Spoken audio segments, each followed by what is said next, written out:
Hello जेकेएससी online students, मैं professor Mukesh बारिया आपके लिए जेकेएससी पोस्टमार्टम सीरीज लेके आया हूँ ये वीडियो में। Normally JK Shah online lectures we are providing आपके लिए पोस्टमार्टम सीरीज बिकॉज जो आपने पेपर अटेंड किया था as per new syllabus, right. ये जो मैं पेपर लेके आया हूँ वो है तुम्हारा सीएस एग्जीक्यूटिव दिसंबर 2023, राइट। जो लास्ट एग्जाम लेटेस्ट हुआ था उसका paper 4 corporate accounting and financial management accounting paper जो अपना होता है part A and part B, इसका हम लोग आज यहाँ पे डिस्कशन करेंगे, जिसको हम लोग इनडायरेक्ट बोलते हैं postmortem series. Understood. Postmortem series means ये पेपर में आपने क्या क्या गड़बड़ किया होगा या आपका पॉजिटिव क्या चीज़ है, हाउ टू फोकस, कौन से पार्ट पे आपको ज़्यादा फोकस करना है। एज अ फैकल्टी मैं आपको सजेशन दूंगा कि आपको ये पार्ट पे ज़्यादा वेटेज डालना है। तो व्हेन यू प्रैक्टिस तो आपको आगे के एग्जाम के लिए you have to prepare that way. तो इसीलिए हम लोग ये सीरीज इंट्रोड्यूस करते हैं। फाइन। ये जो हमारा पेपर हुआ था क्वेश्चन पेपर वो दो पार्ट में था। One is a part one corporate accountancy जो था हमारा 60 मार्क्स का पेपर, एंड पार्ट सेकेंड जो था हमारा फाइनेंशियल अकाउंटिंग एफए जो 40 मार्क्स का वेटेड रखते। ये जो पार्ट वन था उसमें 4 क्वेश्चंस थे बच्चों, 15 marks each. Now the paper pattern is not a fix.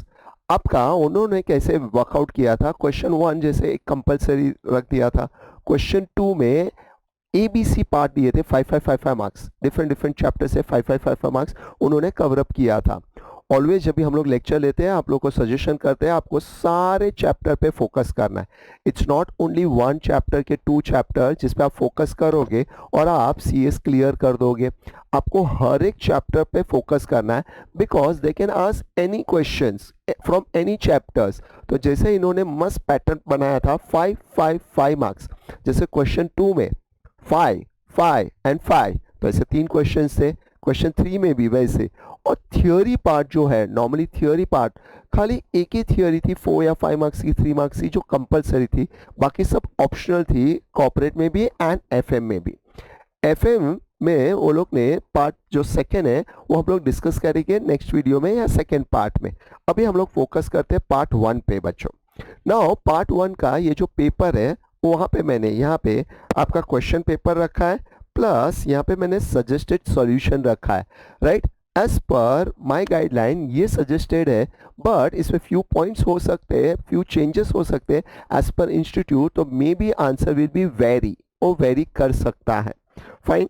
Now हमारा जो सीरीज है वो आप रिकॉर्डेड लेक्चर्स में as per new syllabus recorded lectures buy कर सकते हो जो मार्केट में अवेलेबल है हमारे साइट पे, ऑनलाइन साइट पे। फाइन।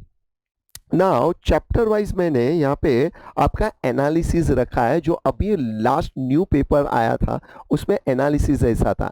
फर्स्ट जो हमारा चैप्टर है as per module wise and as per our JKSC text book wise, आप देखोगे यहाँ पे दोनों का मैंने ब्रेकअप दिया है। जो हमारे नॉन जेकेएससी स्टूडेंट है उनके लिए मॉड्यूल से आप रेफर करना कि आपको कौन से मॉड्यूल से कितने मार्क्स का पेपर आया था। जो हमारे जेकेएससी स्टूडेंट्स है वो ऑलरेडी देखेंगे कि आप लोग को हमारे चैप्टर में से कैसे क्वेश्चन आंसर आए थे। जैसे कि राइट जेकेसी नोटबुक में चैप्टर 1 होगा तो वो मॉड्यूल में भी चैप्टर 1 है और वो कितने मार्क का वेट था वो यहाँ पे है। Understood, right. तो आप देखोगे chapter 1 introduction to financial accounting 5 marks, इसमें से ओनली थियोरी पूछा था। इंट्रोडक्शन टू कॉर्पोरेट अकाउंटिंग जो अपना जेकेसी में नोट चैप्टर 2 है और मॉड्यूल में भी चैप्टर 2 है, जो इनडायरेक्टली हम लोग बोलते हैं final accounts as per revised schedule third, इसमें से भी 5 मार्क्स का ओनली थियोरी आया था बच्चों।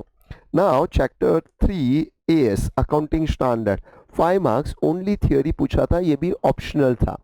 अगर मैं पूरे इंडेक्स में बोलूँ सबसे इंपॉर्टेंट चैप्टर था वो हमारा था इश्यू ऑफ शेयर्स, जिसका 15 मार्क्स का question practical plus theory compulsory था क्वेश्चन 1 में। अगर गलती से आपने ये चैप्टर छोड़ दिया है या स्किप किया है तो बहुत आप लॉस में थे, 15 मार्क्स ऐसे ही डोनेशन हो जाएगा आपसे। तो ये चैप्टर ये टाइम पे बहुत इंपॉर्टेंट था। रिडम्पशन ऑफ प्रेफरेंस शेयर्स ये 5 मार्क्स का था। बाय बैक ये टाइम पे 0 marks, no theory no practical at all. ESOP and all bonus and all जो मैंने मेरे जेकेसी बुक में हमने डिवाइड कर दिया है, राइट। उसमें से एक पार्ट आया था 5 मार्क्स का bonus with debentures and accounting for debentures, normally इसमें से भी ज़्यादा आ सकता है बट ये टाइम पे 5 मार्क्स का क्वेश्चन था. Underwriting 5 marks. Consolidation there is a 2 sum question, 2 question थे 5-5 मार्क के, तो 10 मार्क्स का था. Ratio analysis 5 marks, cash flow 5 marks and last में फोरकास्टिंग फाइनेंशियल स्टेटमेंट, ये हमारा था 5 मार्क्स. तो ऐसे टोटल 75 इंक्लूडिंग ऑप्शनल पकड़ के जो आपको 60 मार्क्स का अटेम्प्ट करना था. Understood, fair. चलो हम लोग डिस्कस करते हैं क्वेश्चन. फर्स्ट पहले मैं क्वेश्चन पढ़ लेता हूँ, राइट, जो हमारा इश्यू ऑफ शेयर से था. आप अगर इसका मार्क्स का ब्रेकअप देखोगे तो they ask journal entry 8 marks, journal entry 5 journal entry. They ask one cash book 3 marks, तो 8 and 3, राइट, एंड 4 मार्क्स का देयर इज अ थियोरी जो अपने मॉड्यूल में ही है. अंडरस्टूड. तो अगर आप इसको देखोगे तो टोटल 15 मार्क्स का क्वेश्चन हो गया. Question number 1. क्वेश्चन नंबर 1 अच्छा था. इश्यू ऑफ शेयर्स का फुल फ्लेज प्रॉपर सम्स था, जो आपको अच्छे से प्रैक्टिस किया होगा, जो हमारे अच्छे वाले सम्स किए थे, ऐसे सेम कंसेप्ट हम लोग ने बुक में कवर किया है, राइट. उसका बेस्ट सम था आई कैन से. सम पढ़ता हूँ, ध्यान देना. T Limited invited application for 1 lakh equity share of rupees 30 each. तो बच्चों ये जो 30 रुपीज है वो है face value. Now the share were issued at a premium 15 per share. Premium rupees is a 15. So what is your issue price? 30 face value, 15 rupees is a premium. So 45 rupees is a issue price. Now application and allotment, best part था यहाँ पे application allotment and first and final call. Only 2 parts में divide किया था ये amount को. तो application में 24 में इंक्लूडिंग प्रीमियम था 9 रुपीज़. तो अगर बच्चों मैं 24 माइनस 9 करता हूँ तो इसका ब्रेकअप आपका हो जाएगा 15 plus 9. 15 is a face value and 9 rupees is a extra premium. तो obviously the balancing figure will be first and final call. तो लिखा है balancing including remaining amount with premium. तो पहले आपका फेस वैल्यू था 30, तो आपका फेस वैल्यू 30 करने के लिए 15 एप्लीकेशन अलॉटमेंट में गया, तो 15 फर्स्ट एंड फाइनल कॉल में आएगा, plus our premium is 15 rupees, 9 rupees application allotment में गया, तो remaining 6 rupees first and final call में आएगा. तो ये तुम्हारा ब्रेकअप था. अंडरस्टूड. ये ब्रेकअप समझ में आया आपको, right. 15 face value 30, 9 rupees including application में प्रीमियम, तो रिमेनिंग 6 रुपीज़ कहाँ पे होगा? First and final call. तो इसमें 2 entry application allotment, 2 entry first and final call, normal 4 entries, but there is a forfeiture, there is a reissue and there is a capital reserve. तो उसकी 3 entry, वैसे 7 entries थी. Fair. Start करो, आगे discuss करें. Application for 1,50,000 share way received. तो ऊपर देखो 1 लाख शेयर इश्यू करना था, वी रिसीव्ड 1,50,000. ओवर सब्सक्रिप्शन, क्या बोलते हैं बच्चों इसको? Oversubscription. तो that 50,000 is a excess application. Now application 10,000 were rejected. बड़े प्यार से लिखा है 10,000 रिजेक्ट. तो रिमेनिंग 40,000 होगा, that will be automatically pro रेटा में एक्सेस होगा, वो बाय डिफॉल्ट है, बिकॉज एक्सेस का 2 ही ऑप्शन है, one will be rejected and one will be pro रेटा. तो आगे देखते हैं प्रो रेटा किस में हुआ है. क्वेश्चन में मेंशन भी है. The pro rata allotment was made to remaining applicant as under. तो there is a 2 category. Category 1 says applicant 80,000 were allotted 60. So obviously 20,000 will be pro rata. Then application 60,000 allotted 40. तो obviously remaining 20,000 is a pro rata. इसका मैं एक table working बताऊंगा, मैंने suggested answer में भी लिखा है, बट मैं आपको लिख के भी एक्सप्लेन करूंगा. नाउ पढ़ लेता हूं आगे. Mr. X who belongs to A category was allotted. बच्चों ये word is very important. Allotted 300 shares. He failed to pay call money. तो ऑब्वियसली आपका जो एक्सेस एप्लीकेशन मनी है वो एडजस्ट होगा फर्स्ट एंड फाइनल कॉल में, जिसको इनडायरेक्टली आप कॉल इन एडवांस भी बोल सकते हो. वो अमाउंट एडजस्ट हो रहा है फर्स्ट एंड फाइनल कॉल में. तो दैट 300 शेयर अलॉटेड किया है आपने, तो उसे अप्लाइड ज़्यादा किया होगा, दैट वर्किंग अपना cross multiplication pattern. Then one more guide defaulters है. Mister Y who belongs to B category and applied for, ये वर्डिंग वेरी इंपॉर्टेंट है, applied for 300 शेयर्स. तो मिस्टर एक्स है, उसको 300 अलॉट किया था, तो उसने अप्लाइड डिफरेंट किया होगा. मिस्टर वाई उसने अप्लाइड किया है 300, तो उससे अलॉट डिफरेंट हुआ होगा. नाउ ऑल्सो फेल टू पे कॉल मनी, तो अगेन इसके लिए भी क्रॉस मल्टीप्लीकेशन वर्किंग.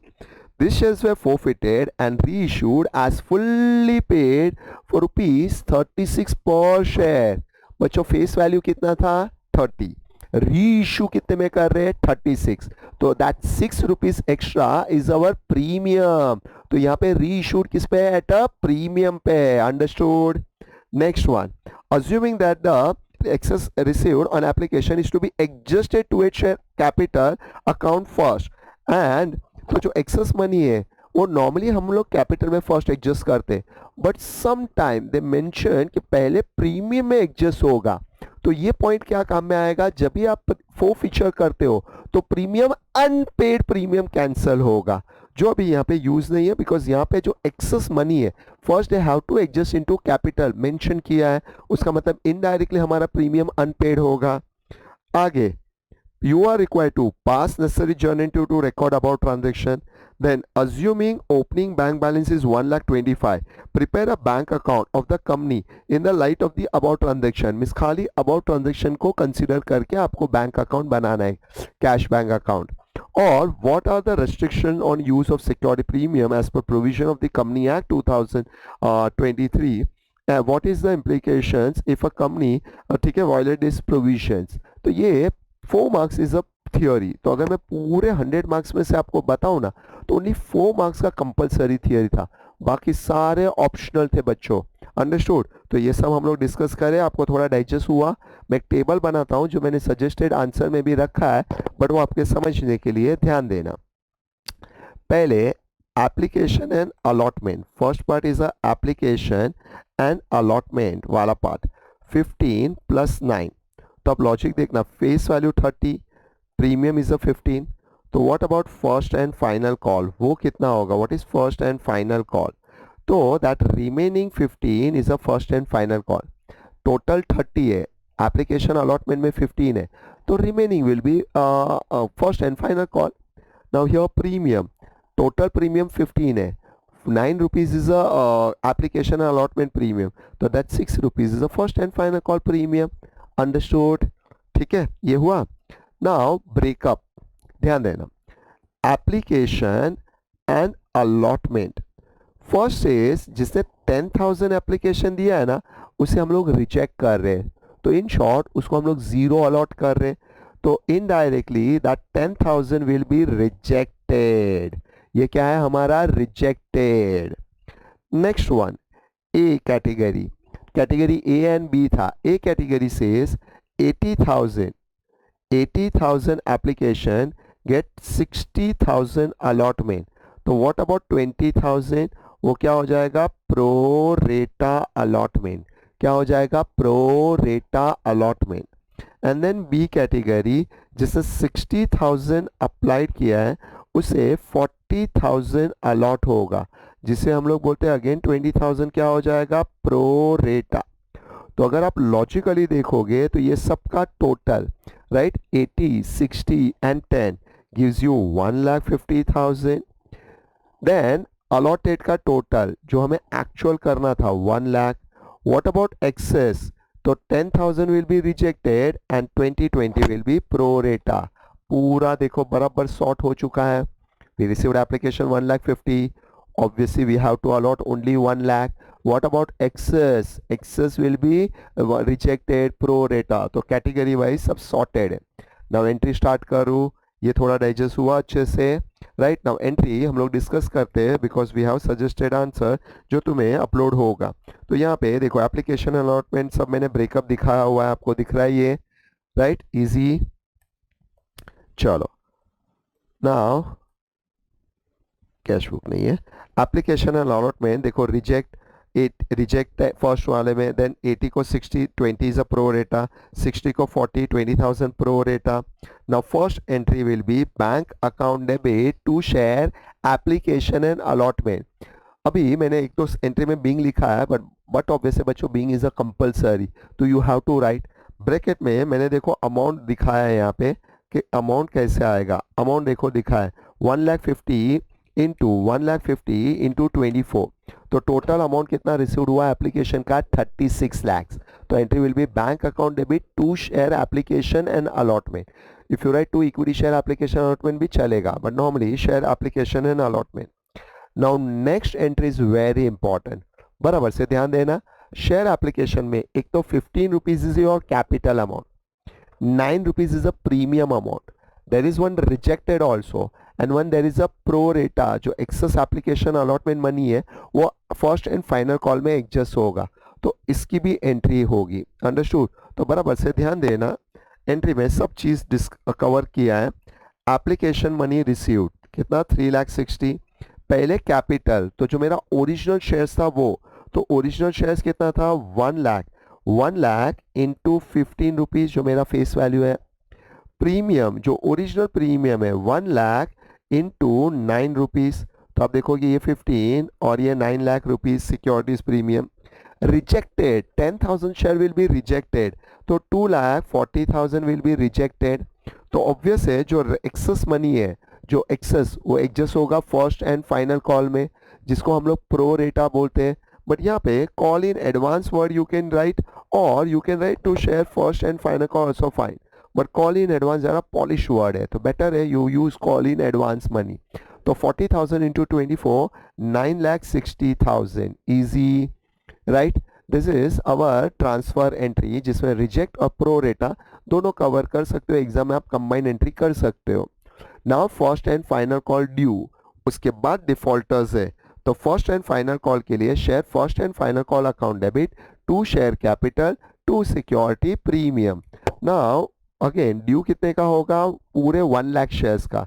तो 1 लाख इंटू 15 जो फेस वैल्यू है वो, यहाँ पे प्रीमियम 1 लाख इंटू 6 lakhs. तो टोटल विल बी कितना होता है 21 lakhs. Understood.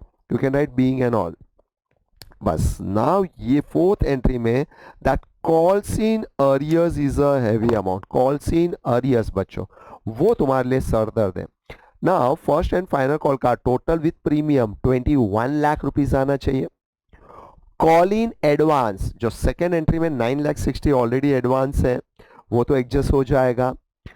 Calls in arrears because x and why there is a 2% जो डिफॉल्टर्स हुआ है, वो 2% का आपको डिफॉल्टर्स अमाउंट फाइंड आउट करना है. एंड यही ये सब का ट्रिकी पॉइंट था. तो दैट्स वाई हम लोग पोस्टमार्टम सीरीज में वही पॉइंट ज़्यादा डिस्कस करते हैं या एक्सप्लेन करते हैं जिसमें आपको आप प्रॉब्लम होगा. तो आप बराबर से ये सीरीज में ध्यान देना अच्छे से. Calls in arrears figure as I can say important, तो मैं उसे 3 स्टार कर देता हूँ. 1 2 एंड 3 स्टार. इसकी मैं अलग से आपको वर्किंग कराता हूँ या बताता हूँ. अब देखना यहाँ पे ही मैंने वर्किंग किया है, ये वाला बराबर से समझना. फर्स्ट वन जो डिफॉल्टर्स है वो फर्स्ट कैटेगरी में है.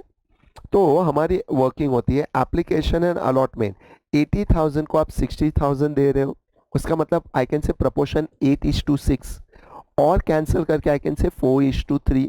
तो आप 8:6 रखो, 4:3 कंसिडर करो, चलेगा बच्चों. वाई? बिकॉज एग्जाम में कैल्सी अलाउड है ना. वहाँ पे देखो अलॉटेड शेयर्स दिया था, याद है अलॉटेड शेयर्स. तो ये आपका बैलेंसिंग फिगर है, मीन्स क्रॉस मल्टीप्लाई करके फाइंड आउट फिगर है. तो वो कैसे होगा 300 इंटू 4 डिवाइड बाई 3. तो लॉजिकली वो पर्सन ने अप्लाई कितना किया होगा 400 शेयर्स. देखो मैं यहाँ पे क्वेश्चन में आपको फोकस कराता हूँ. देखो ये जो था मिस्टर एक्स दिख रहा है, who belongs to allotted 300 shares मिला. तो दैट मिस्टर एक्स डिफॉल्टर्स है फर्स्ट एंड फाइनल कॉल में.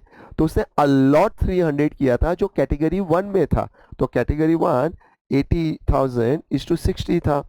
तो अगर आप देखोगे तो उसने 400 इंटू 24 उसका एप्लीकेशन पे किया होगा.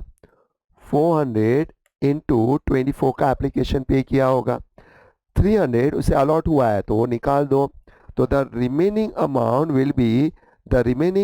Will be adjusted into first and final call, जिसे हम लोग बोलते हैं प्रो रेटा. नाउ उसे अलॉट हुआ था 300 शेयर, तो ही हैज टू पे 300 इंटू 21 माइनस 2,400. तो इन शॉर्ट आपका राइट ये कॉल्स इन अरियर्स है. 3,900 is a calls in arrears. First वाले का calls in arrears understood. Same वैसा ही x के बाद y के लिए वर्किंग करना है। ज़रा ध्यान देना, y जो डिफॉल्टर्स है वो कैटेगरी बी से बिलोंग है, उसका प्रपोर्शन था 60,000 एंड 40,000, तो आई कैन से 6:4 और आई कैन से 3:2। अभी यहाँ पे ये 300 अलॉट हुआ था, तो अप्लाइड डिफरेंट शेयर्स हो गए, तो applied shares will be 200 shares cross multiplied, जो हमें फाइंड आउट करना है। नाउ 300 शेयर्स इंटू 24, उसने 300 इंटू 24 पे किया होगा 7,200, उसमें से 200 हमने अलॉट किया है, तो the excess money will be adjusted into allotment. उससे अलॉट हुआ था 200 शेयर्स, तो 200 इंटू 21 4,200, उसमें से ये माइनस करो तो that 1,800 is the defaulters amount, जो हमारा इनडायरेक्टली क्या है, कॉल्स इन अरियर्स। तो ऊपर 3,900 प्लस ईयर 1,800, तो इन शॉर्ट अपना टोटल कॉल्स इन अरियर्स कितना है, 5,700। कैसा आया, 3,900 plus 1,800 gives you 5,700। Easy, understood. बस ये अमाउंट देखो जो ये एंट्री में है ना, वो इम्पॉर्टेंट है। अभी लॉजिकली ये 21 लाख जो ऊपर हमारा ड्यू हुआ था वो है, कॉल्स इन एडवांस जो ये वाला अमाउंट है, for this what you call calls in arrears, उसके लिए वर्किंग नोट है। तो मैं बोलता हूँ ये बैलेंसिंग फिगर ले लेना है, राइट। मैं हमेशा बोलता हूँ आपको 2-3 पे दिमाग लगाओ, बाकी एक कोई चीज़ है उसे बैलेंसिंग फिगर क्रैक कर लो, एकदम सिंपल हो जाता है। Understood, fair.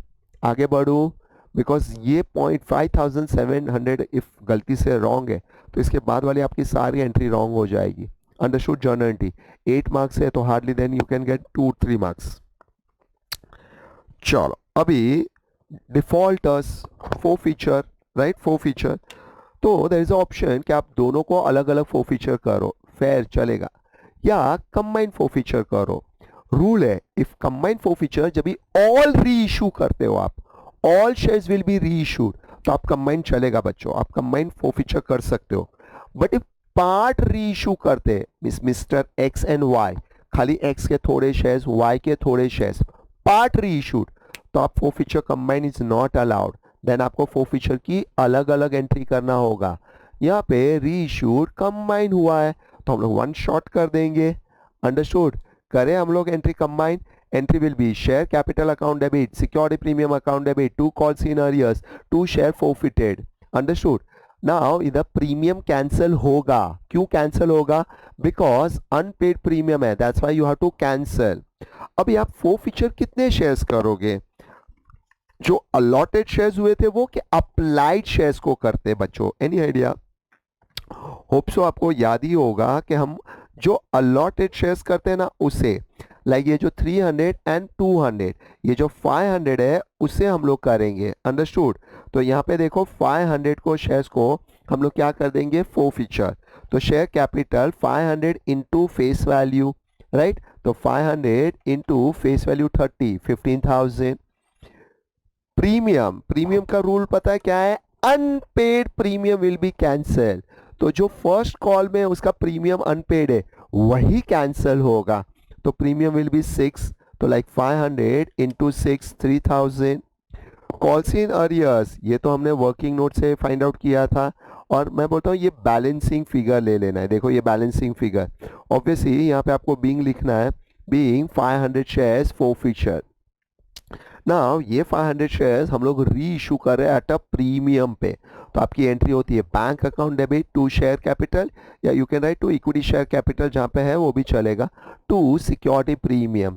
तो 500 इंटू 36, इसको मैं बोलता हूँ ऑलवेज गिवन होगा री इशूड प्राइस, ये कॉल्ड अप अमाउंट, राइट, या फेस वैल्यू 500 इंटू 6 प्रीमियम, तो the excess 4 feature amount will be transferred to capital reserve account, तो share forfeited to capital reserve gives you 12,300।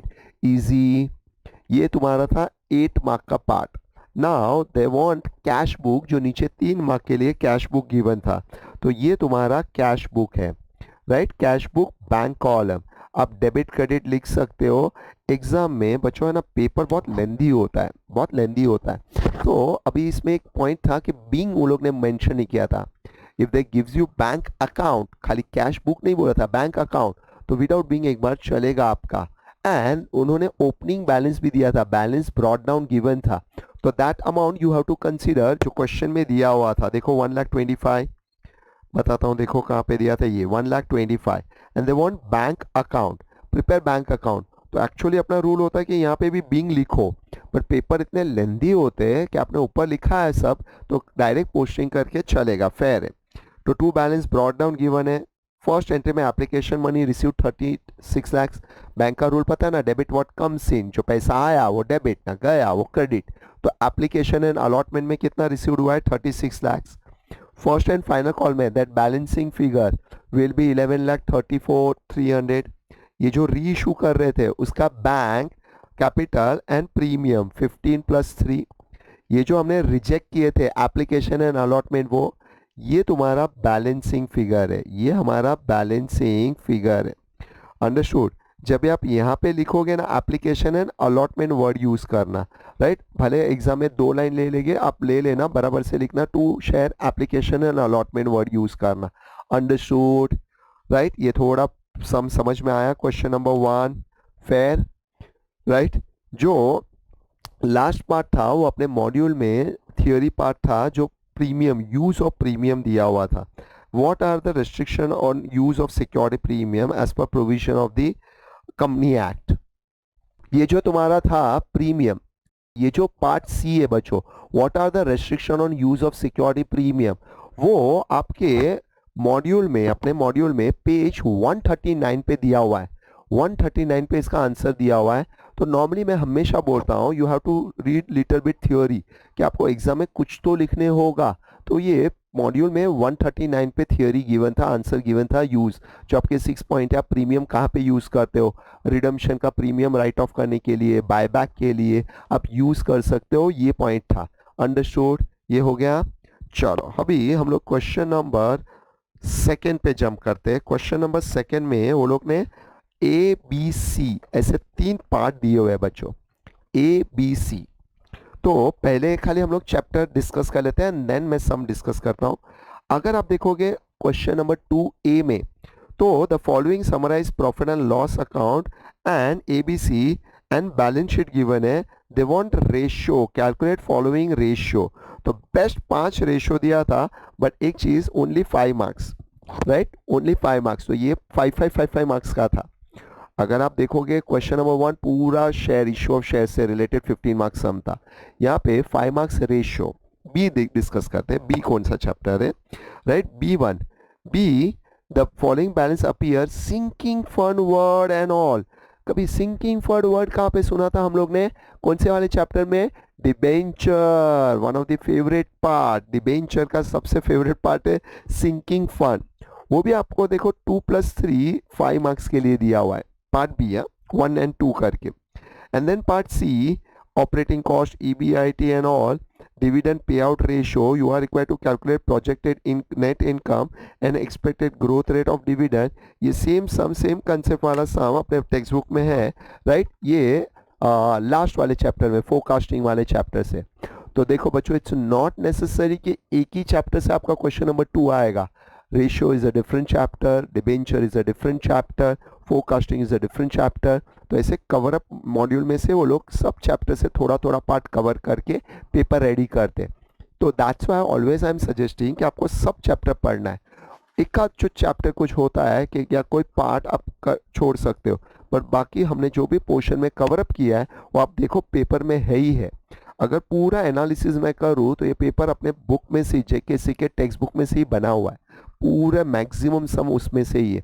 खाली मैं बोलूँ तो out of portion पूरे उसमें एक कंसोलिडेशन का सम था 5 मार्क्स का, वो आउट ऑफ द पोर्शन या आउट ऑफ द CS के सिलेबस से बाहर या थोड़ा लॉजिक से बाहर था। बाकी सब अपने बुक में से ही है। अंडरस्टूड। तो अभी ये हम लोग सम डिस्कस करते हैं, सजेस्टेड आंसर में है। फर्स्ट हम लोग डिस्कस करते हैं रेशियो। एग्जाम में बच्चों ये सब मैं देख के ना खुद डर जाऊं, कितना बड़ा क्वेश्चन दिया है, और आंसर इतना इजी है कि इसे इजी बना ही नहीं है। खाली फॉर्मूला पता होना चाहिए। तो रेशियो का रूल पता है ना, formula value answer, formula value answer. बस फॉर्मूला लिखो, वैल्यू डालो, आंसर। बेस्ट पार्ट था। बट क्वेश्चन में पहले income statement then balance sheet, तो अगर एग्जाम के प्रेशर में ये इतना सम पढ़ते तो हमें लगे अरे बाप रे ये कौन सा चैप्टर है, ओनली 5 मार्क्स। तो जब भी आपका 5 मार्क्स है तो आपके दिमाग में एक सेटअप करो, ओनली 5 मार्क्स है उसका मतलब ये अगर तुम्हें ये चैप्टर आता है तो बहुत कम ही वर्क होगा, work will be very less. भले वो लोग ने सम बड़ा लिख के दिया है बट एकदम छोटा और इजी करके दिया होगा वो लोग ने, तो आपको बराबर से मेंटली प्रिपेयर होना है। अंडरस्टूड? तो मैं पढ़ता हूँ, बराबर से ध्यान देना, एक दो पॉइंट चीजें अच्छी है, ध्यान देना। Following summarized statement of income and balance sheet are provided by ABC Limited. Income statement में sales दिया हुआ है, add other income and less cost of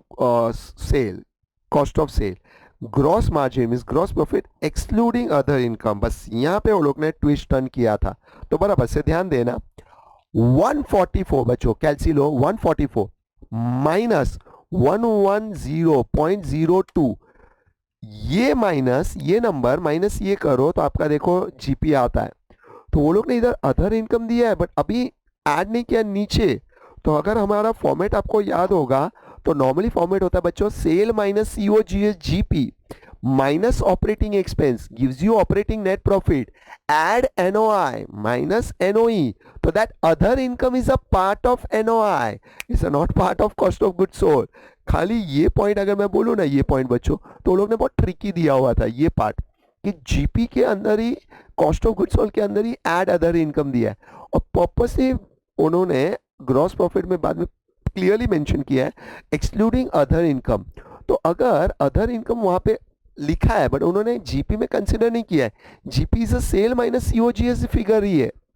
exam में कभी कंफ्यूजन होगा तो आप वर्किंग नोट करना है, नॉर्मल अपना working note, sale minus COGS gives you GP, then minus operating expense gives you operating net profit, add operating income gives you NPBIT minus interest, NPBT minus tax, NPAT। Easy पूरा setup proper दिया हुआ है, ठीक है? थोड़ा ये समझ में आया क्वेश्चन पेपर पैटर्न ये कैसे दिया है वो लोग ने, राइट? अभी अगर आप ये जीपी माइनस ये करोगे ना तो ये आना चाहिए बट नहीं आता है, बट उसमें आप 15 ऐड करोगे ना अदर इनकम तो ये बराबर आ जाएगा। तो इन शॉर्ट ये अदर इनकम वो लोग ने बाद में इधर ऐड करके दिया हुआ है, तो इन शॉर्ट लिखा भले ऊपर है बट कंसीडर बराबर वो लोग ने नीचे प्लेसमेंट पे ही किया है, तो थोड़ा वो लोग ने अपना ट्रिकी किया हुआ था। Balance sheet I think is one of the best और सिंपल बैलेंस शीट बना के दिया है आपको, एकदम इजी करके दिया हुआ है। फिक्स एसेट्स वी वांट अगर चाहिए तो करंट एसेट्स में inventory, account receivable and cash. What is inventory? Stock. Account receivable, debtors and bill receivable, cash and bank, तो ये तीनों current assets हो गया। ये current liability figure है, ये current assets है, ये current liability। What is net current assets? Net current assets का मतलब होता है बच्चों working capital, it's a working capital, current assets minus current liability। चलो liability and owner's fund, share capital and reserve and surplus, ये दोनों हमारा SHF share holders fund का पार्ट है। लॉन्ग टर्म डेब्ट्स ये क्या है हमारा बोरोड फंड जो करके दिया है। बस अभी formula value answer, formula value answer. First you are required to calculate following ratio, current ratio current assets upon current liability. बच्चों अभी सजेस्टेड आंसर में इजीली देख सकते हो आप लोग, राइट? थोड़ा बहुत मैंने यहाँ पे वर्किंग एक्सप्लेन करते टाइम बताया है कि आपका सेल माइनस COGS GP आ जाता है। करंट एसेट्स में क्या क्या आएगा? Inventory, account receivable, cash, bank. Current liability given है ना। फर्स्ट करंट रेशियो, एग्जाम में अगर आपको टाइम कम है तो आप शॉर्टकट लिख के पेपर फिनिश फास्ट करना बच्चों। यू हैव टू फोकस कि how to finish your paper, paper खत्म करने पे आप अपना बेस्ट देना। अंडरस्टूड? तो current ratio current assets upon current liability, answer 3.01:1, या you can write 3:1 also, fair. Liquid ratio जो सेकेंड देखो वो लोग ने लिक्विड रेशियो पूछा है, राइट? तो liquid ratio current assets minus stock minus prepaid, question में गिवन नहीं है, upon current liability minus bank overdraft, bank overdraft question में गिवन नहीं है, तो answer will be 1.53:1। Gross profit ratio GP upon net sale in 200, right? Percentage form, easy. Net profit ratio, net profit में कुछ नहीं दिया है, तो net profit always after tax upon net sale in 200 10.96। Next return on equity, देखो ये वाला थोड़ा अच्छा था, रिटर्न ऑन आरओई, जो हमारा आरओई बोलते हैं हम लोग, return on equity. Return on equity net profit for equity share holders fund upon equity share holders fund in 200। तो अगर आप क्वेश्चन में देखोगे तो शेयर होल्डर्स फंड ये दोनों को ऐड करके आएगा। नाउ प्रॉफिट वाइज, ये जो नेट प्रॉफिट आफ्टर टैक्स दिया है, नेट प्रॉफिट आफ्टर टैक्स दिया है ईएटी, इसमें से माइनस होता है प्रेफरेंस डिविडेंड। नाउ सम में प्रेफरेंस डिविडेंड है ही नहीं, तो this profit is available for equity share holders, तो इनडायरेक्टली यही net profit for equity share holders है। ठीक है, तो तुम्हारा डायरेक्ट आंसर आ जाएगा net profit for equity share holders upon equity share holders fund in 200।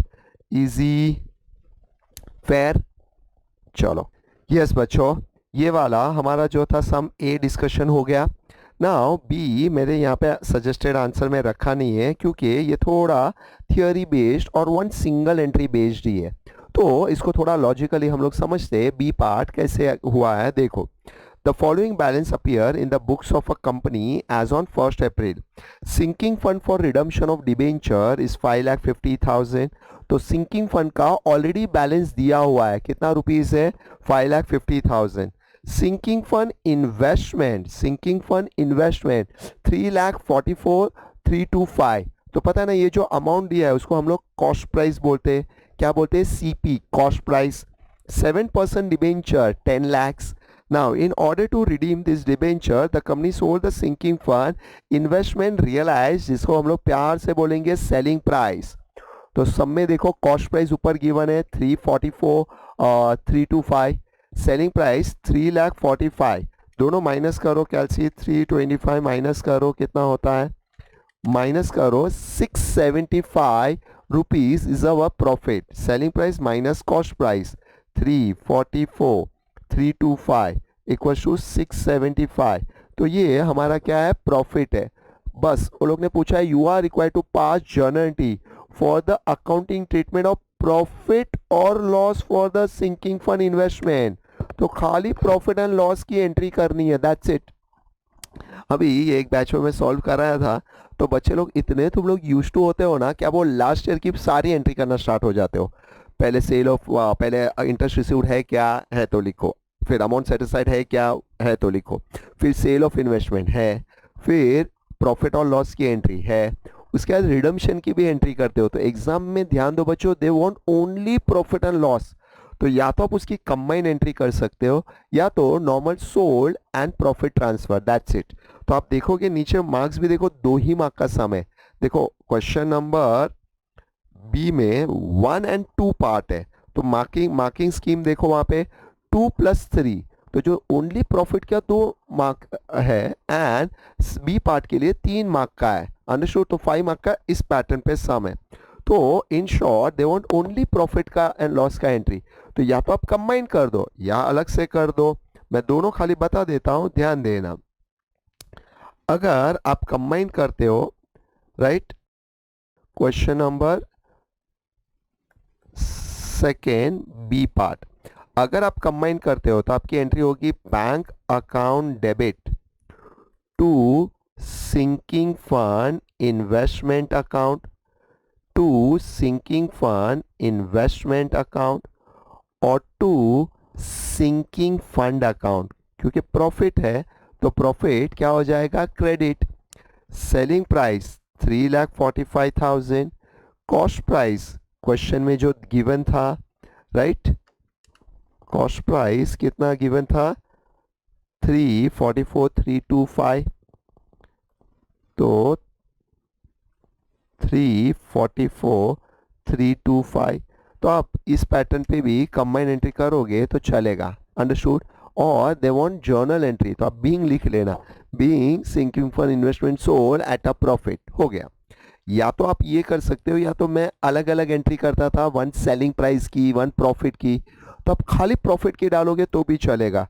और अगर आपको 2 मार्क में लग रहा है कि इतना कम है, तो आप पहले सेलिंग की एंट्री डाल दो, bank account debit to sinking fund investment, जो हम लोग पहले सोल्ड कर देते हैं, investment realise sold, amount will be 3 lakh, कितना है selling price 3,45,000 being investment sold, and then profit, तो सिंकिंग फंड क्रेडिट होगा, तो आपकी एंट्री होगी sinking fund investment account debit, sinking fund investment account debit to sinking fund account, क्या हो जाएगा टू सिंकिंग फंड, जो प्रॉफिट है वो 675, तो only profit will be credit, तो आप लिख सकते हो being profit transfer to sinking fund account. बस यही 2 मार्क का था, परफेक्ट इजी। नेक्स्ट पार्ट देखो, इसका बी पार्ट, वो भी 3 मार्क्स के लिए बहुत ही इजी था, बट मेरे फॉर्मेट में याद है आपको लास्ट एक नोट लिखा था मैं, जर्नल रिजर्व ट्रांसफर का नोट, वो नोट ये तुम्हें हेल्प करेगा। यहाँ पे पढ़ता हूँ पहले, out of 10 lakhs 6% debenture outstanding on 1st April ₹5 lakhs, ठीक है। चलो, debentures were redeemed on 31st October 2022. The debenture sinking fund account 1st April is 10 lakhs. Interest on debenture paid on 31st March. तो I think so इनको interest का amount भी चाहिए, right? How will you deal with the balance of debenture sinking fund account at a time of redemption? Means total debenture 10 lakh है, आपका 6% debenture on 1st April 5 lakhs, ठीक है, out of which 5 lakhs, तो आप खाली 5 लाख ही redeem कर रहे हो, एक पार्ट रिडीम कर रहे हो, ठीक है। टोटल 10 लाख है, but 6% debenture outstanding 1st April 5 lakh है, debenture redeem on 31st October, understood, the balance debenture redemption is 10 lakh, interest debenture is paid on 31st March. Now how will deal with the balance of sinking fund at a time of redemption? तो sinking फंड को आप कैसे deal handle करते हो वो, you are required to pass necessary journal entry in this regard. तो हम लोग रिडम्पशन के टाइम पे सिंकिंग फंड का अकाउंट पता है जर्नल रिजर्व में ट्रांसफर करते हैं, तो डील कैसे करते हैं, तो उसका रूल अगर आपको याद होगा तो मैं बता दूं, अगर आप पूरा डिबेंचर रिडीम करते हो, फुल डिबेंचर रिडीम करते हो, तो entire balance of sinking fund will be transfer to general reserve, but if debenture redeem in part, टुकड़ा part, तो that debenture redemption amount face value will be transferred to general reserve, उसका face value transfer होगा। तो ये वाले question में 5 lakh only transfer होगा आपका जनरल रिजर्व में, तो sinking fund account debit to general reserve आपको एंट्री करना है। पहले तो क्या डील करता है वो पूछा है टाइम ऑफ रिडम्पशन, और उसकी जर्नल एंट्री करनी है। What will be the amount? देखो नेक्स्ट देखो, amount of interest paid on this debenture at a time of redemption. इनको खाली कितना पे करोगे वो, तो आपको मंथ देखना पड़ेगा, मंथ। इंटरेस्ट पे 31st मार्च को किया था आपने, मार्च के बाद अप्रैल मई जून जुलाई अगस्त सितंबर 31st अक्टूबर, देखो यहाँ पे This debentures were redeemed on 31st October, अप्रैल मई जून जुलाई अगस्त सितंबर अक्टूबर, तो 5 लाख पे 7 मंथ्स का इंटरेस्ट, ये 6% के बेस पे अमाउंट खाली पूछा है। तो बस यही 3 मार्क के लिए है, एक तो general reserve transfer, sinking fund transfer to redeem general reserve होता है वो, और एक उसका अमाउंट कितना पूछा है, अमाउंट कितना इंटरेस्ट का आएगा वो, टोटल पे नहीं, ये जो रिडम्पशन कर रहे हैं हम लोग वो। तो आपको पता है ना डिबेंचर्स हम लोग पार्ट रिडीम कर सकते हैं, fair.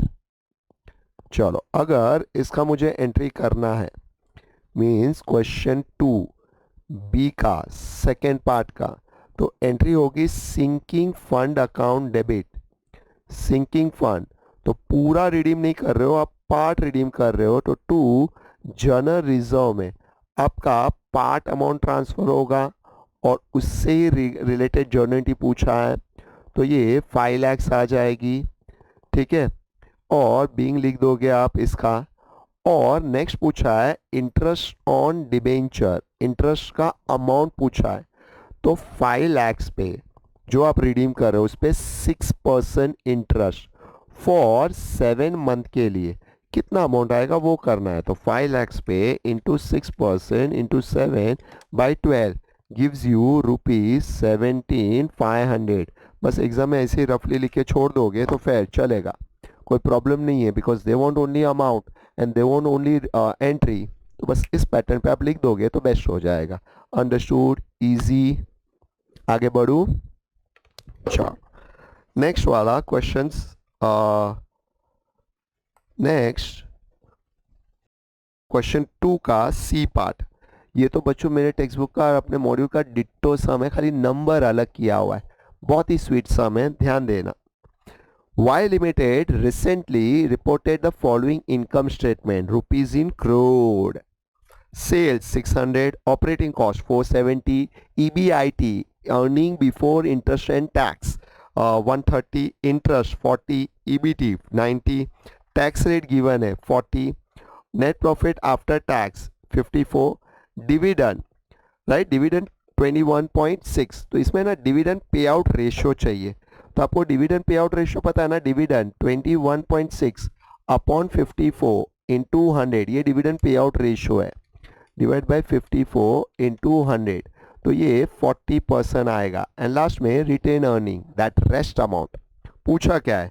This year company is forecasting 25% increase in sale, best, and it is expected that this year and operating cost will be around 70% of sale, तो सेल का 70% होगा। it is expected that tax rate, interest and dividend payout ratio, देखो मैंने dividend payout ratio निकाला, will be constant, tax rate 40, interest का amount, interest का जो amount है ये वो constant and dividend payout ratio will be constant। You are required to calculate projected net income, पहले net profit निकाल दो, and expected growth rate in dividend, dividend में growth rate कितना हुआ है वो, again 5 marks। तो एकदम सिंपल सम है। देखो इसका सजेस्टेड आंसर सी, राइट। पहले सेल में 600 प्लस 25% ऐड कर दो, इस पे 70% इज योर ऑपरेटिंग कॉस्ट, तो 750, पहले तो 600 पे 25% ऐड करके 750, उसका इंटू 70% 525, माइनस कर दो EBIT, interest amount same, right. तो तुम्हारा आ जाएगा EBT net profit before tax, then tax 40% on this figure 185 पे, 185 पे 40%, तो 74, then dividend pay out ratio will be same 40%। तो जैसे आप डिविडेंड पे आउट 40% करोगे तो आपका रिटेन अर्निंग आ जाएगा इजी। जो मैंने डिविडेंड पे आउट रेशियो बताया वो निकाल दो, और expected growth rate of dividend वो कैसे, ये समझना। क्वेश्चन में आपने पहले कितना डिविडेंड दिया है, देखो यहाँ पे 21.6, अभी आप कितना दे रहे हो 44.4, तो आप एक्सेस कितना दे रहे हो 44.4 माइनस 21.6, ये एक्सेस है, तो दैट अमाउंट इज 22.8। ये वाला किससे कंपेयर करोगे, ओरिजिनल डिविडेंड से जो बैलेंस शीट में था उससे, इनटू 100, तो आप देखो कितना परसेंट दे रहे हो एक्स्ट्रा, 105.56% एक्स्ट्रा। अंडरस्टूड, इजी, ठीक है, ये समझ में आया बच्चों, राइट। तो यही 5 मार्क का था, बहुत इजी था। यस बच्चों, ये हुआ तुम्हारा क्वेश्चन। अभी क्वेश्चन नंबर 3 बच्चों, क्वेश्चन नंबर 3 प्रैक्टिकल, बहुत ही अच्छा सम था। अंडर राइटिंग 5 मार्क्स, देखो अंडर राइटिंग चैप्टर 5 मार्क्स के लिए है। सेकेंड अपना जो था redemption of preference shares 5 marks, redemption of preference shares B, और सी हमारा दिया था थोड़ा मिक्स आइकन से, बोनस शेयर्स था एक क्वेश्चन में, बोनस, और एक था इसमें पार्ट रिडम्पशन ऑफ डिबेंचर्स का नॉर्मल अपना कॉमन एंट्री 5 मार्क। ये 15 mark one of the best था। अगर आपने बेसिक अंडर राइटिंग चैप्टर रिडम्पशंस और बोनस का नॉर्मल वर्किंग सीखा है तो ये बेस्ट क्रैक कर सकते हो, ठीक है।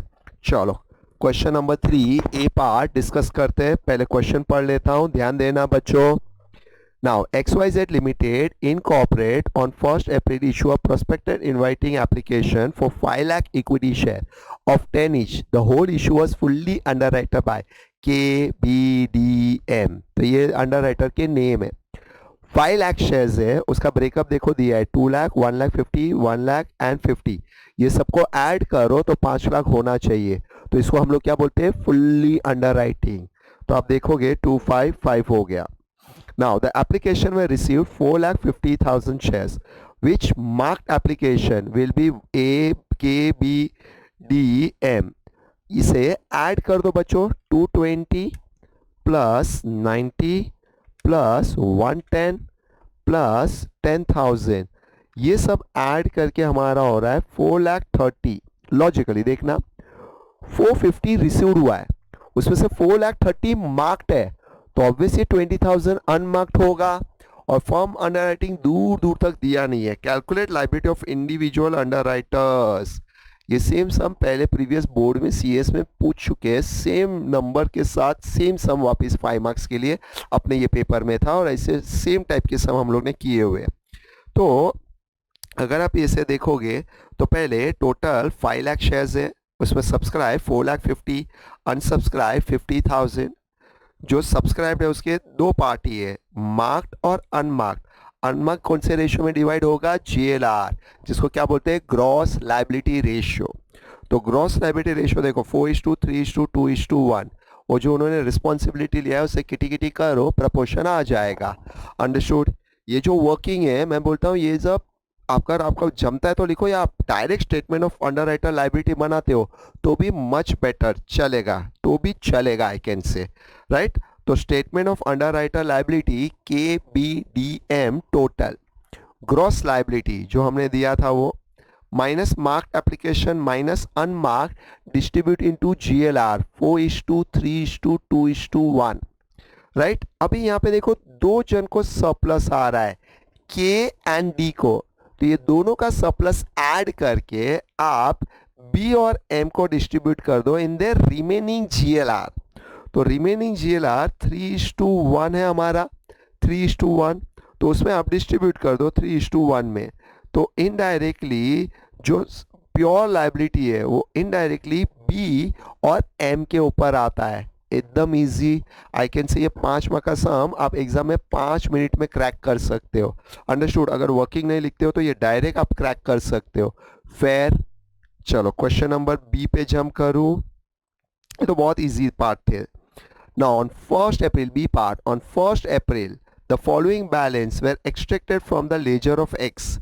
10% redeemable preference share amount 5,000 into 100 fully called up 5 lakhs. Security premium journal reserve PNL.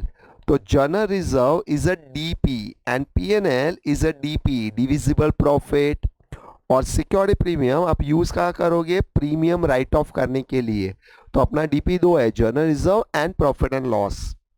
The company redeem all the preference shares at a premium of 5%, जिसे हम लोग क्या बोलते हैं?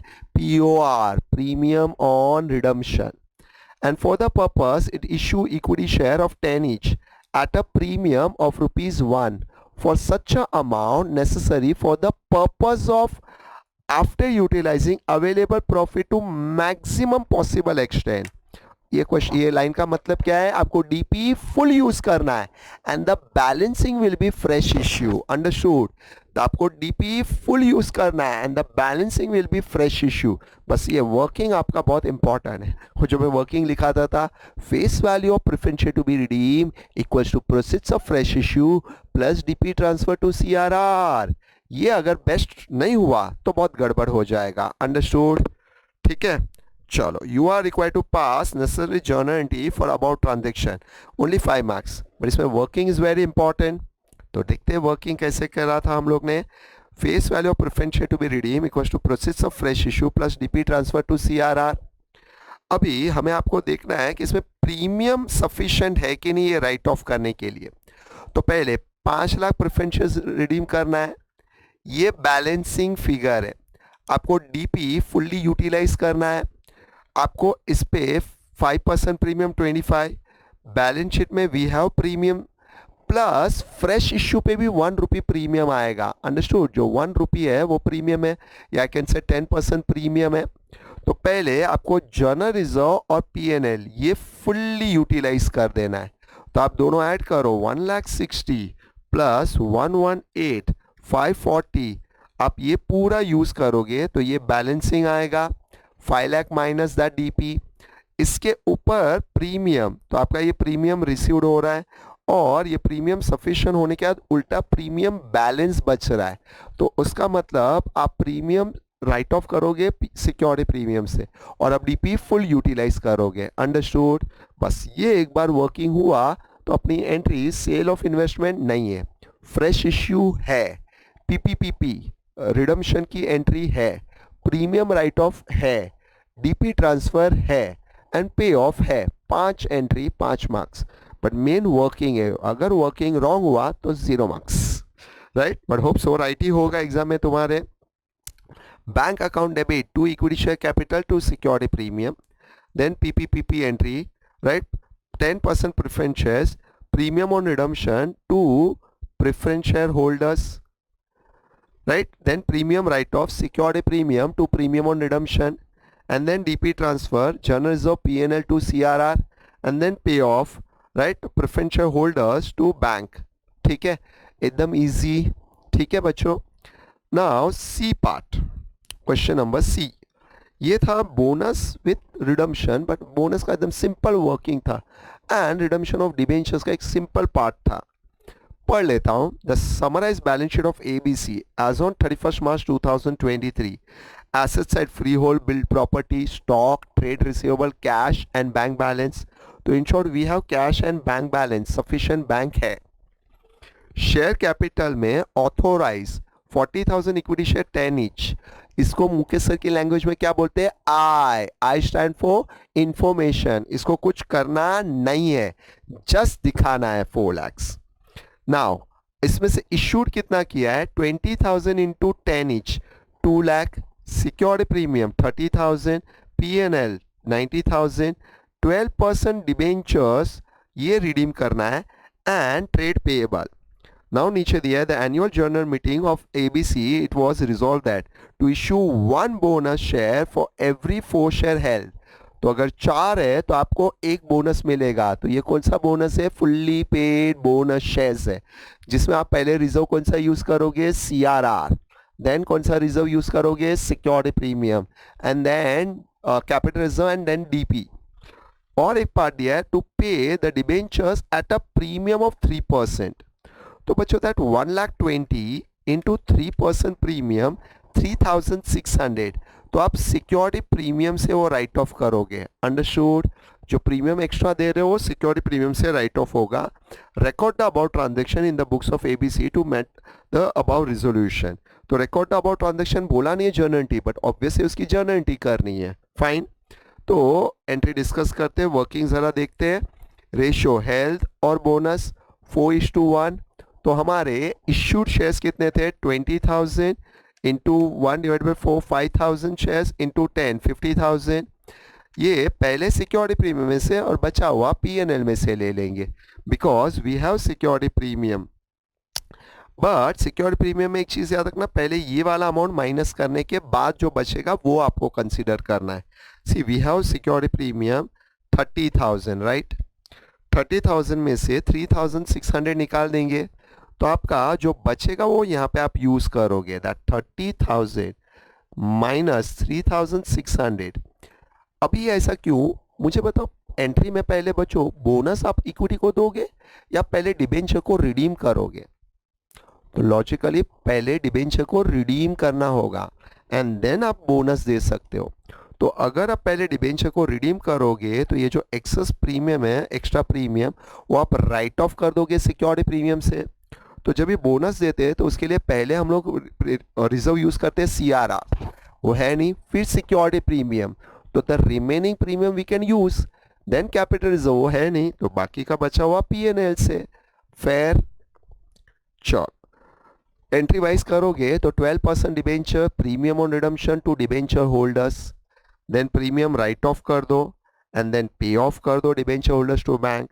एक बार वर्किंग हो गया तो bonus normal entry, security premium, PNL to bonus to shareholders being and all, and then bonus to shareholders to equity share capital. Easy, ठीक है। अभी आपका क्वेश्चन नंबर 4 जो दिया था वो लोग ने, 4 के अंदर 2 ऑप्शन थे, क्वेश्चन नंबर 4 और क्वेश्चन नंबर 4A। या तो 4 करो या उसके अंदर 4A पार्ट करना है। 4A part pure theory based था, तो आपको बेटर है 4 करो, बट 4 में खाली ये जो फर्स्ट क्वेश्चन है ना वो थोड़ा आउट ऑफ द पोर्शन था। बाकी B and C is a normal part, तो आप B एंड C क्रैक कर सकते थे ए में आपका थोड़ा गड़बड़ होने के चांसेस है, प्रोबेबिलिटी था। और दूसरा आप ये कर सकते थे, थियोरी, ये थियोरी अटेंड कर सकते थे। फर्स्ट हमारा जो गोल्डन रूल है वो, राइट, ये अपना फर्स्ट चैप्टर से थियोरी है। देन XBLR, ये हमारा सेकंड चैप्टर से थियोरी था। और अकाउंटिंग स्टैंडर्ड, ये थर्ड चैप्टर से थियोरी था। ये तीनों hard core theory based question है, 5 मार्क ईच। तो ये अच्छे से अगर पढ़ा है आपने तो ये भी अटेंड कर सकते थे, कोई इशू नहीं है। मैं प्रैक्टिकल सम डिस्कस कर लेता हूँ, बराबर से ध्यान देना। चलो first one, on 31st March 2023, H Limited has 20,000 shares out of 25,000 equity share issued by S. तो उसका मतलब 25 शेयर्स, 25,000 में से वी हैव 20,000 शेयर्स, तो 20,000 डिवाइड बाय 25 इंटू 100, तो इन शॉर्ट मेरे पास 80% है। Now by S limited and H acquire this share S limited in the following manner. तो ये जो 20,000 शेयर उसने अलग अलग वे में बाय किया, अलग अलग डेट पे बाय किया है। पहले 1 April, then 1 October and then 1 Jan. ये सारा परसेंटेज ऐड करो तो आप देखो 100 होगा, 25, 37.5, 37.5, तो ये सबका टोटल 100 है। मीन्स ये 20,000 उन्होंने 25% पहले 1 अप्रैल को बाय किया है, 1 अक्टूबर 37.5 और 1 जैन कितना 37.5। अभी आपको रूल पता है ना, नंबर ऑफ शेयर्स में 50% and above holding and then subsidiary rule है। तो 50% एंड अबाव कौन सी डेट पे हुआ है वो देखना है। आधे बच्चे इसमें गड़बड़ क्या कर सकते हैं, आप इधर से परसेंटेज देख के बोलोगे हो गया लाइक 25 एंड 37.5, आप बोलोगे 37.5 एंड 25, सर हो गया 62.5। आंसर रॉन्ग, आपका रॉन्ग। आपको कंपेयर करना है होल्डिंग के शेयर से। होल्डिंग के शेयर्स में हमारा 50% एंड अबाव होना चाहिए, not our proportion is 50% and above. तो वो हम लोग देखेंगे। On 31st March 2022 the balance sheet of S, equity share 2,50,000 in 10 each, right. तो एस लिमिटेड का बैलेंस शीट दिया है and reserve and surplus 125। During the year 22-23, net profit earned by the company 50,000. That was distributed evenly throughout the year. Means time ratio में amount of reserve and surplus on 31st March 1,75,000. तो logically देखो opening reserve 1,25,000 है, 125 plus during the year आपने 50,000 कमाया, तो आपका year ending में कितना हो गया 175। पूछा क्या है, ascertain the share of parent company in profit of S in date of acquisition of these shares. तो प्रॉफिट कितना है डेट ऑफ अक्वायर में, प्रॉफिट का ब्रेकअप पूछा है, दैट्स इट। अंडरस्टूड। तो H limited has 20,000 share out of 25 equity shares by S limited, ठीक है, इन H। तो ये बराबर से आप समझना, क्वेश्चन को बराबर से ध्यान देना, ठीक है।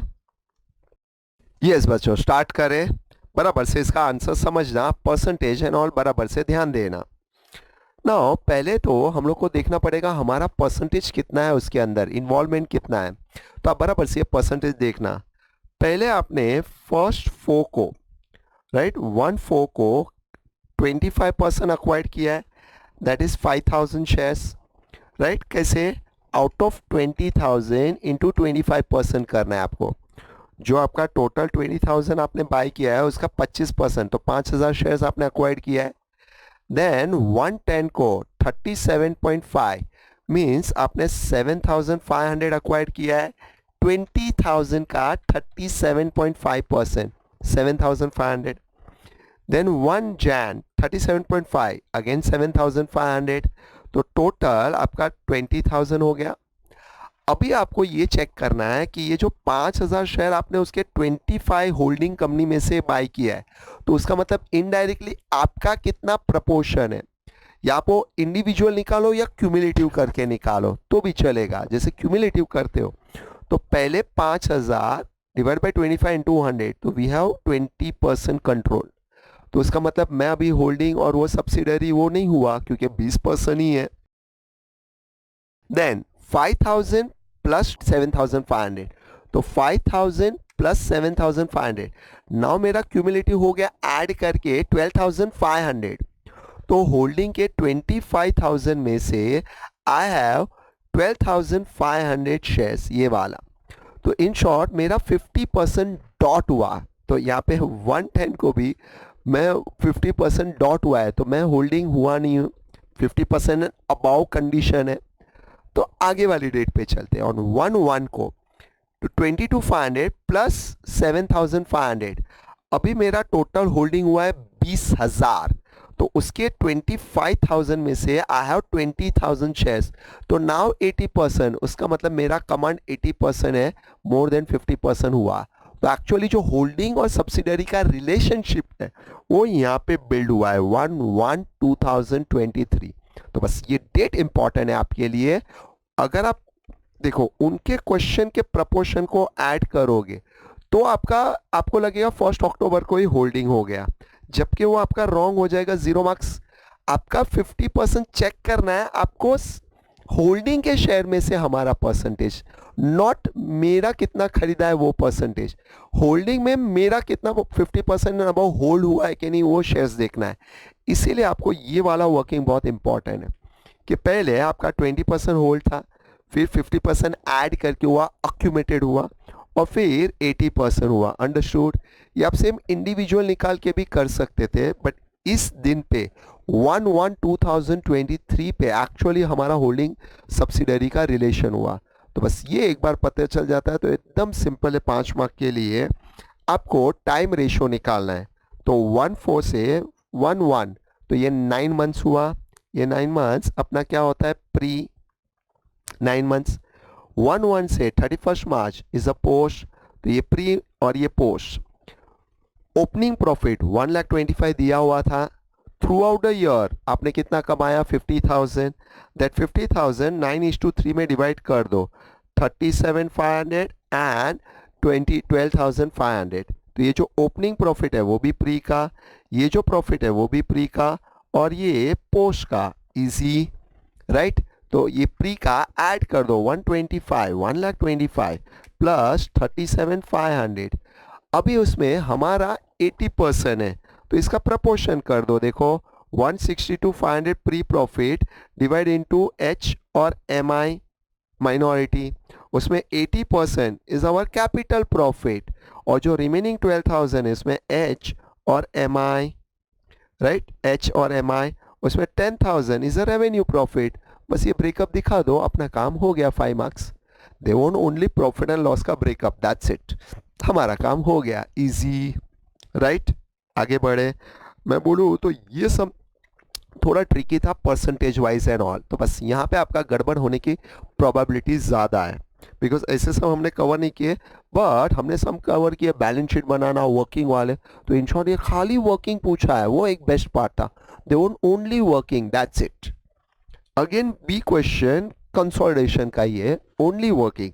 दे वांट ओनली गुडविल, और ये गुडविल और कैपिटल रिजर्व और माइनॉरिटी इंटरेस्ट का शेयर, दैट्स इट। बस इतना ही पूछा था वो लोग ने, ठीक है? तो पढ़ता हूं, ध्यान दो।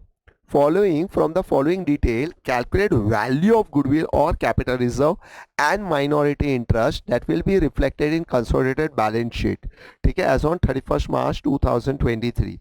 शेयर्स दिया है 100 each, profit and loss and general reserve. तो आप बराबर से देखना, सब्सिडरी का जो हम लोग वर्किंग करते हैं उसमें 4 lakhs खाली तुम्हारा part of profit and loss है, 4 lakhs, और जनरल रिजर्व कितना है, 0।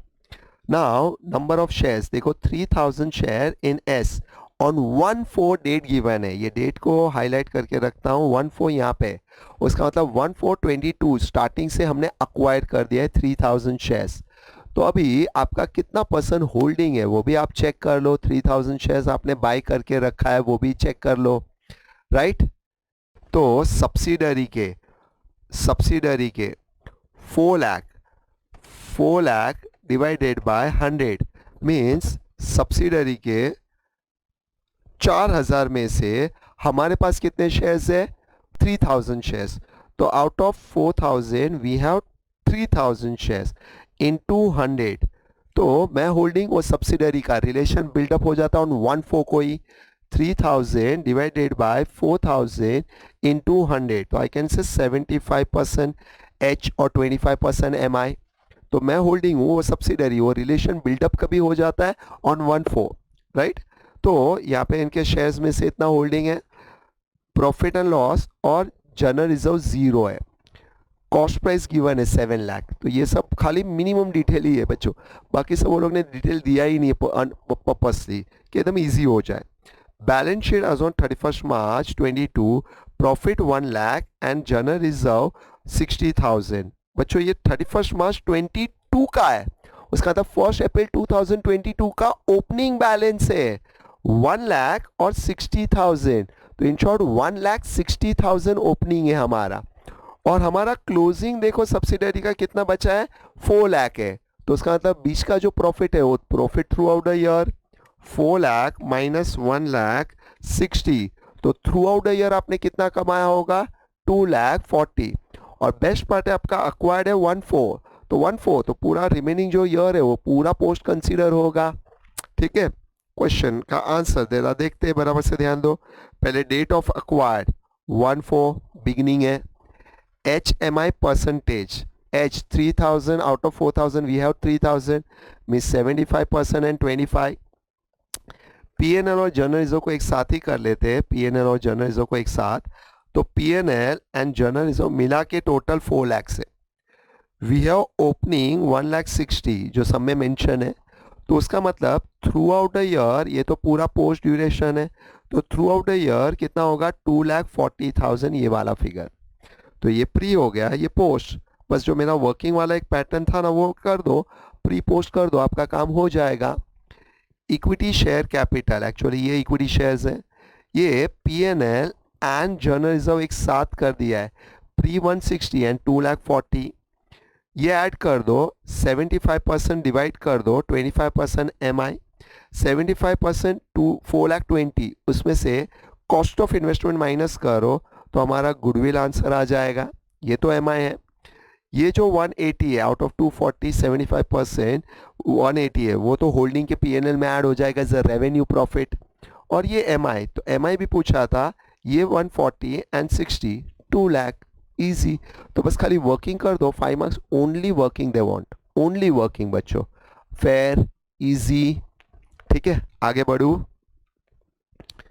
चलो नेक्स्ट क्वेश्चन था कैश फ्लो का डायरेक्ट मेथड, और अपने टेक्स्ट बुक का फर्स्ट सम जो हम लोग कराते वो है, खाली हमारे टेक्स्ट बुक में स्ट्रेट फॉर्मेट में दिया है, इधर कैश बुक में डेबिट और क्रेडिट वाइज करके दिया हुआ है। सेम आइटम, खाली नंबर अलग है, बाकी same sum I can say, right. Discuss कर लेते हैं। From the following summarise bank balance, bank account, prepare cash flow statement for the year ended 31 March 23। Cash flow दिया है, ओपनिंग बैलेंस है 50 rupees in lakhs. Now issue of equity, पहले तो ये cash flow है वो कैसे पता चलेगा, summarise bank cash flow statement, prepare a cash flow. Direct और इनडायरेक्ट मेथड कैसे पता चलेगा आपको, क्योंकि सब में कैश ट्रांजेक्शन दिया हुआ है और receive from customer and all given है, और तुम्हारा बैलेंस शीट एडजस्टमेंट वो सब तो दिया ही नहीं है वो लोग ने। तो ये डायरेक्ट मेथड है जिसमें कैश बुक दिया है, आपको खाली IAOA-FA करना है, याद है OA-IFA, OA operating activities, IA investing activities, FA financing activities. तो ओपनिंग बैंक बैलेंस, तो ये opening cash and cash equivalent में आएगा। इश्यू ऑफ इक्विटी शेयर्स, ये क्या होता है financing activities. Receive from customer OA operating activities, right, ये क्या था issue of shares financing activities.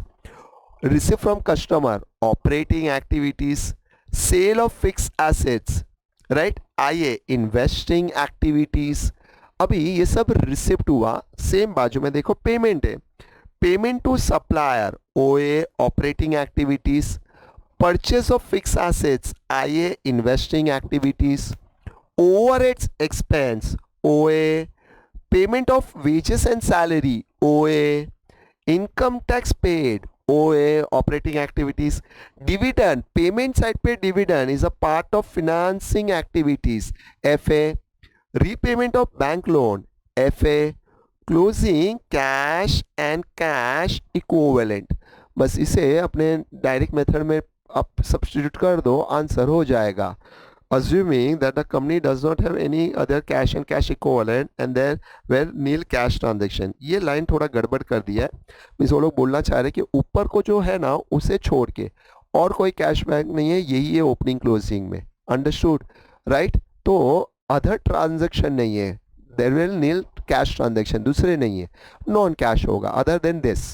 तो इससे रिलेटेड हमें कैश फ्लो बनाना है. One of the easy sum I can say, बस देखते जाओ.